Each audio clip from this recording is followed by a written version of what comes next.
Good evening, everyone. Ragewood here with a local weather report. It is hot as balls in the UK, so apologies for the fessed up and sweaty look upon my face. In all seriousness, this is obviously a Dragonheir Silent Gods video, not a weather report, and we are on the free-to-play account. Now, since we last turned in, we were, I think, on day 23. I'm now on day 40, so it has been a couple of weeks. I do apologise for those of you who have taken sort of a keen interest in this. I had a stag do last weekend just gone, so from Thursday to Monday I was doing that. Being the best man, I had to organise everything as well. So, and then just general work commitments, so it has led to the lack of content on this. But I have still been playing. I've only sort of just been playing, doing my dailies and my vortex and things like that. But we have been doing stuff. That's the important thing. So, just going to sort of show you where we are at on the account. So firstly, we're going to look at some of my heroes. Got quite a few more level 100s now since we last sort of checked in. So we've got 5, 10, 15... almost 20, 25 or so heroes leveled up now. Obviously we're doing the chief challenges now too, which has been a lot harder than I thought it was going to be because I haven't had the time to tweak. But we are pushing along. Last week I think I finished like 8th, something like that. I don't expect to finish there this week. But it did allow me to hop up a fair bit. We have pulled a dupe Erich again, my second dupe Erich. So we now we did get our 4th artifact. I did choose the Solar King's Horn in a bid to sort of help me again, just push higher scores in Vortex and things like that. Yet to really implement that in Vortex because my Frubath doesn't have enough accuracy to maintain the attack up without some sort of accuracy artifact. So that is our next step, as it were. Been trying to keep up with the Uteor. As I mentioned in a previous video, I'm not pushing this too hard, but it would be nice if I could get it sort of playing casually. 16 summons here done. Get to 20 soon. I think realistically I'm going to need to push to 40, but I'm not sure that's going to happen. But we shall see. So that's sort of a brief look at the heroes. If we look at the dungeons, I can clear Venom 12, absolutely fine with my team. Curse, I'm doing 11. And Rot I haven't really touched, to be fair, but I do think I need to try and get some more of those chess pieces for the Bion Frey fight. Likewise with these two, Ancient Battlefield and Heretical Ruins, not really touched.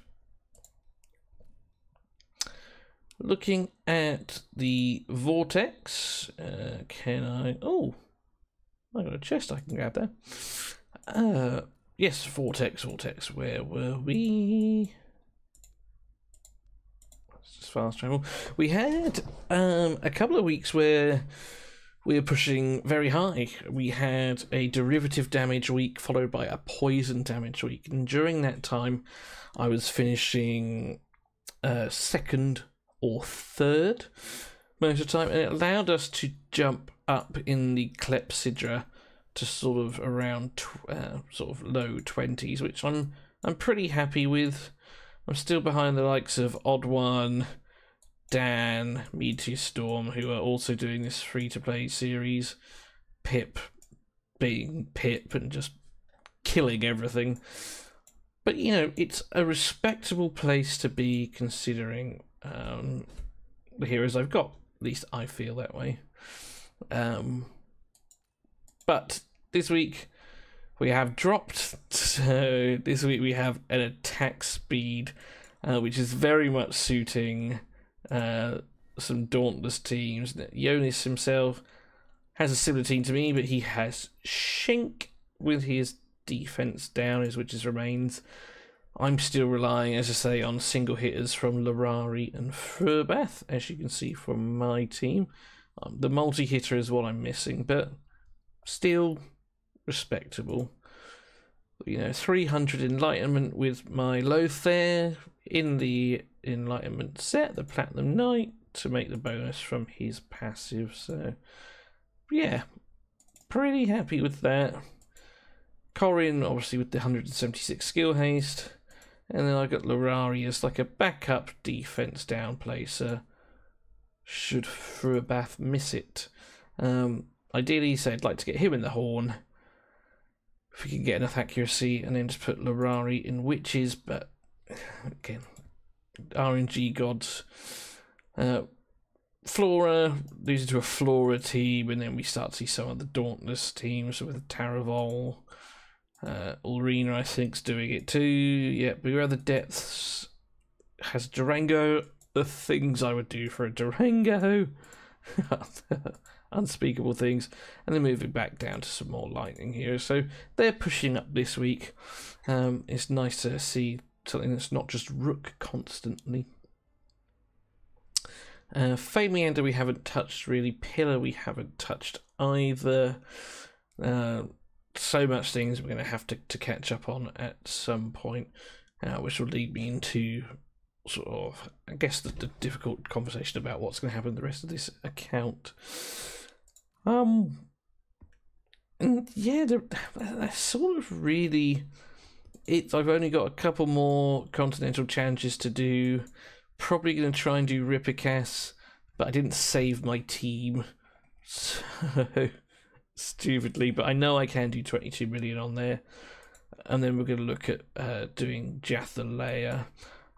So far I have done Oster and Beyond Frey, and I can do 11 million on those, just about. So that is that, I guess, so to speak. So, I say, sort of leads me to sort of the last sort of conversation, trying to keep this video very short and sweet. We started doing this free-to-play series, as it were, just so we can see the differences that Season 1 has brought, or at least the changes to Season 1. And honestly, the changes are great. Big fan of it. Very generous, especially in the opening sort of couple of weeks. It does peter down off after those first 2 weeks. So, if that was me, I would spread that 2 week out over that month period, just to make it a bit more exciting for longer. After that, the rewards are less so, but as you can see from my account, really, you can get quite a few legendaries, and enough dice to sort of see you through most of the content. Season 4 is dropping tomorrow at the time of this recording, which is going to take up my focus once again. The last sort of couple of weeks with Season 3 winding down, it's been easy to sort of maintain both, but I say easy, every 2 weeks I'm updating, but I will be focusing back again on Season 4 content, so you're going to see a lot less of this. I might do one video at the end of the UTR challenge just so we can see where we got to, and maybe another one with some end of season boss stuff on the Copper Dragon, but that's probably going to be about it, so I do apologise for that. But yeah, Season 1, great time to join, great time to be a free-to-play player. They have sent the compensation to Season 2 and 3 as well, and I know they sent very generous compensation there, so everyone's sort of happy medium. And yeah, that's that. So thank you for taking the time to watch this. Do look after yourselves, work hard, but as always, play harder, and I'll see you in another one soon. Cheers.